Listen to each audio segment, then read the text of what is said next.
How can a dawn-quiet cul-de-sac hide a triple shotgun blast that almost became Britain's next school massacre, without a single neighbor hearing the crack of history about to repeat itself? At 5 a.m., Juliana Prosper reached for the shotgun her teenage son clutched and never saw another sunrise. Within 3 heartbeats, 16-year-old Kyle and 13-year-old Giselle lay beside her, Luton's frost-bitten silence shattered by thunder that somehow no one heard. And in a blood-slick hallway, 18-year-old Nicholas Prosper zipped up a backpack stuffed with ammunition, petrol bombs, and a manifesto promising to eclipse Sandy Hook. Only a twist of panic stopped a primary school assembly from turning into a headline we still struggle to pronounce. Will you spot the next killer rehearsing in plain sight, or will Britain's warning sirens stay on silent until another classroom fills with smoke? Welcome to Crime Bite. In this channel, we peel back the layers of those hidden realities, raw evidence, conflicting testimonies, and emotional pleas for help that too often come too late. By looking into these crime bites, you'll see firsthand how broken trust, systemic oversights, and chilling motives can converge into stories that rattle us to the core. If you find this exploration as vital as we do, be sure to like this video, subscribe, and click the notifications button. Together, we can shine a light on the cases that demand attention, ensuring every voice, especially the silenced, finds the audience it deserves. At 4:55 a.m., the Marsh Farm estate is a study in suspended breath. Row houses hunched under September mist, porch lights dimmed to tired embers, and Walled's Bank Drive slick with dew that glitters beneath lonely street lamps. Inside flat 38, condensation beads on the kitchen window like 1,000 watchful eyes. In the hallway, 18-year-old Nicholas Prosper kneels, shoulders squared in eerie calm. He tilts a battered 12-gauge shotgun. 2 crimson shells slide home with a metallic clack that feels obscenely loud in the hush. His mother, Juliana, appears, a splash of floral robe in half-light. Her voice trembles between scolding and terror. "Nicholas, what are you doing with that?" Silence snaps tight. The first blast rips through plaster, feathers a school coat rack, and hurls Juliana against peeling wallpaper. Plaster dust drifts like snowfall around her as she slumps, robe blooming red. 16-year-old Kyle barrels from the bedroom, eyes saucer-wide. The second barrel erupts. Kyle's chest blooms crimson. Momentum flings him backward. Blood fans across Arsenal posters on the wall. Giselle, 13, screams, a jagged sound that carves through corridor echoes. Nicholas drops the shotgun. Steel kisses linoleum. He draws a Bowie knife, its blade catching fridge-like glare. 9 savage thrusts find their mark. The knife's serrated edge flashes, disappears, flashes again, until Giselle's small body wilts like a severed marigold. Beyond the paper-thin front door, Mars-red streetlights stare indifferent. Deliveries rattle distant shutters. Somewhere, an early bus exhales hydraulics. Not a soul senses that an entire family has been extinguished behind this council flat door. No window flutters, no dog barks, no neighbor sniffs the acrid tang of gunpowder curling into dawn's first breath. By what dark calculus does an ordinary teenager pivot from son to executioner before sunrise? And how can a world so densely wired still miss the echo of those first fatal thundercracks? Nicholas's fingers tremble, not with regret, but with the white-hot thrill of a plan finally in motion. He yanks open the bottom drawer of his dresser and lifts out a battered ring binder. Inside lies his gospel. Becoming the Century's Apex Killer, Draft 7. 26 pages, margins tattooed with manic scrawl. Lanza Prophet. Columbine was only Act 1. Livestream equals immortality. The details are obsessive. St. Joseph's Catholic Primary is dissected to the second. Assembly bell rings 0905. Caretaker disables alarms too. The staff car park camera rotates away every 23 seconds. He's clocked it with a stopwatch. On page 11, he labels the family murder's dress rehearsal, promising they'll hone muscle memory for the main stage. But rehearsal has turned grotesque, headlining breaking news before he reached the curtain call. He knows armed units will swarm the estate within minutes. His choreography is ruined. Blood spatters dry on his cheeks as he sets up his phone, hits record. The lens captures a face half euphoric, half ashen. "Plan B," he whispers, voice calm as bedtime story. "If you're seeing this, prologue succeeded. Curtain still rises, just elsewhere." He posts the 30-second clip to a private Telegram channel where a dozen avatar-masked followers trade weapon hacks like sports stats. Within 60 seconds, flame emojis flicker under the video. Digital applause for homicide. No one taps $9.99. Nicholas shoulders a rucksack crammed with spare shells, petrol bomb vials, and a balaclava cut from his father's old jumper. He pauses to stroke the shotgun as though reassuring a nervous co-star. Outside, the cul-de-sac still sleeps, unknowing that a manifesto breathing on a hard drive is halfway to becoming an obituary on the evening news. When online echo chambers cheer murder as if it were fan art, where is the firewall, human or digital, that stops fantasy from hard-coding itself into tomorrow's body count?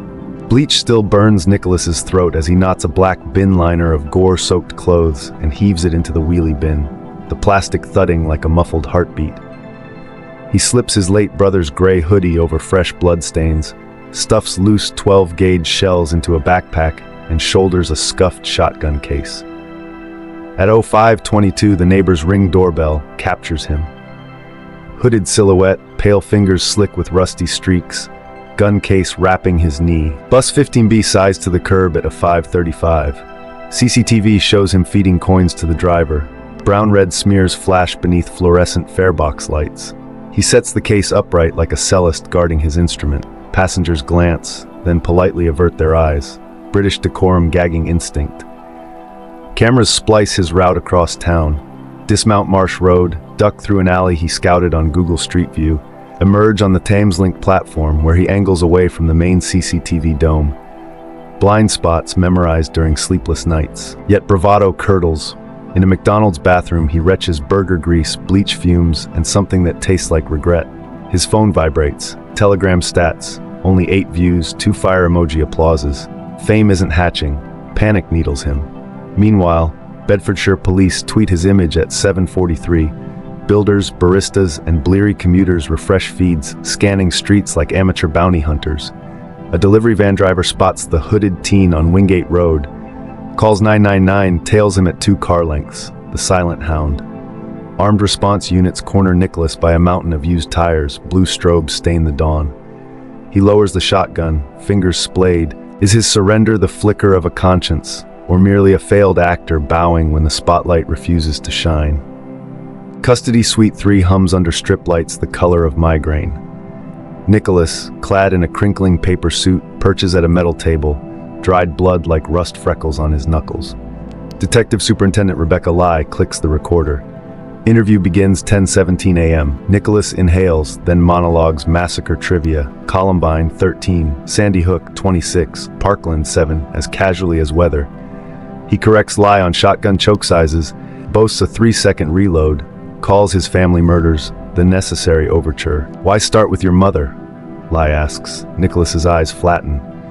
Every legend needs a prologue, he says, voice as still as pond water before a storm. Court-appointed psychiatrists later mark narcissistic personality traits. No hallucinations, no breaks from reality. He is the sole architect of his apocalypse. Back at Flat 38, SOCO technicians sift debris. They seal Juliana's phone, 23 unread WhatsApps, a digital time capsule of desperation. Please listen to me. Please put the gun away. We can fix this. Each bubble is a mother stacking sandbags against a tidal wave already roaring through her doorway. Algorithms flagged none of it.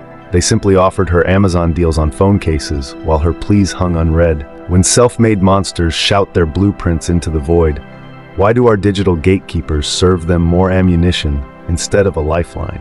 In a windowless chamber lit only by the ghostly glow of LED panels, the Forensic Science Service team sets into motion a haunting reconstruction of the 3-minute carnage. On one table, walls of plaster dust are scanned in 3D. On another, blood spatter analysts huddle around a swirl of radial lines, the shotgun muzzle held just 2 palms from Juliana's chest, that burst frozen mid-scream in microscopic pellet indentations. Every droplet arc, captured in high-speed photos, becomes a vector in a sinister choreography. Across the room, a separate team examines backspatter patterns on Kyle's wardrobe door. The arc of his body's reflexive turn, an instinctive shield for his little sister, matches splatters that climb 2 feet high. At the makeshift autopsy bench, Giselle's arms bear 9 precise slash marks. defensive wounds that testify to her courage, even as knives pierced collapsing lungs. Each wound map, each stain, layers atop the next in a ballet of brutality. Half a floor below, digital forensic specialists crowd around Nicholas's seized laptop. His Amazon purchase history reads like a death metal playlist. 20 Magnum shotgun shells, a GoPro head mount, and a 20-liter petrol jerry can. A folder ominously titled Stagecraft holds video clips of GoPro trials inside the flat. Nicholas panning left, voiceover narrating, entry wound here, reveal shot, reload in 2.8 seconds. Each rehearsal clip feels less like practice and more like a director's cut. By the time he slid open the bedroom door, he knew exactly where to stand for optimum cinematic impact. In court, prosecutor Clive Hale will rise, voice cracking with disbelief, to declare, "Ladies and gentlemen of the jury, he didn't merely commit murder, he filmed his own movie trailer." Behind Hale, screens will flicker with those unedited GoPro angles. The knife arcs glowing in stylized crimson, the family's dread-etched faces caught in raw close-up.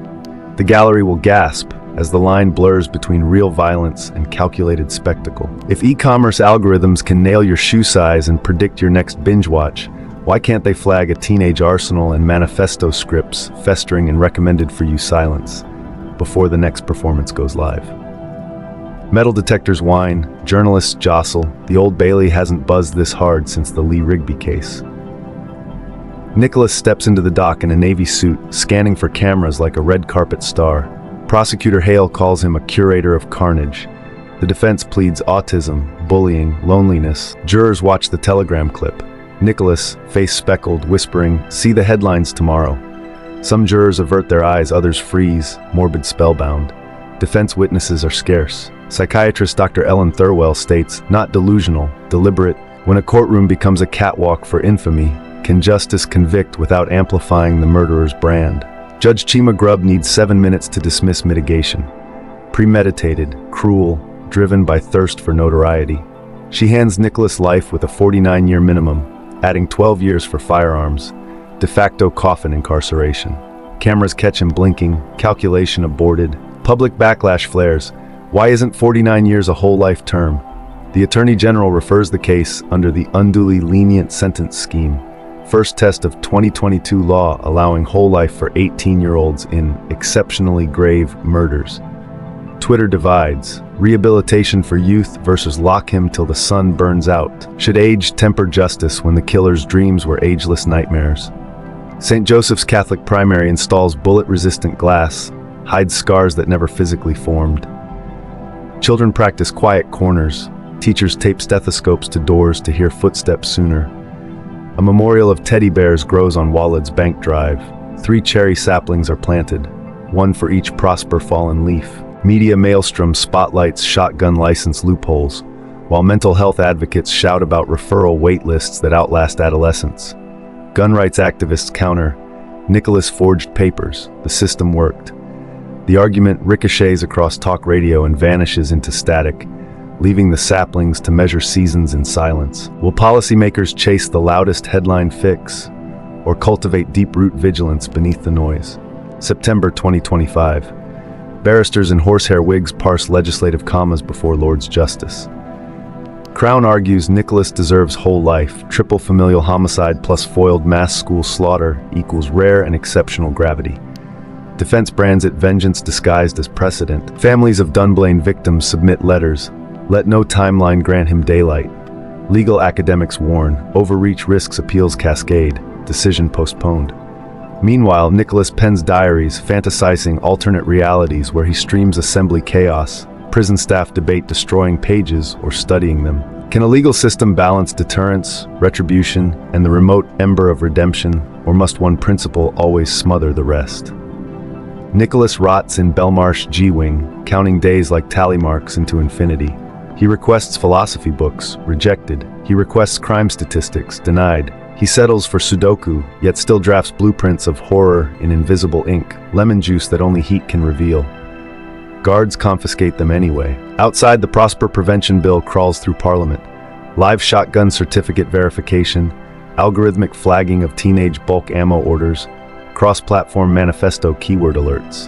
Lobbyists cry privacy, bereaved kin cry urgency. The cherry saplings bloom pale pink each April. Juliana's sister kneels to tie new teal ribbons around their slender trunks. Will Nicholas Prosper's name fade like ink in rain, leaving sturdier safeguards in its wake?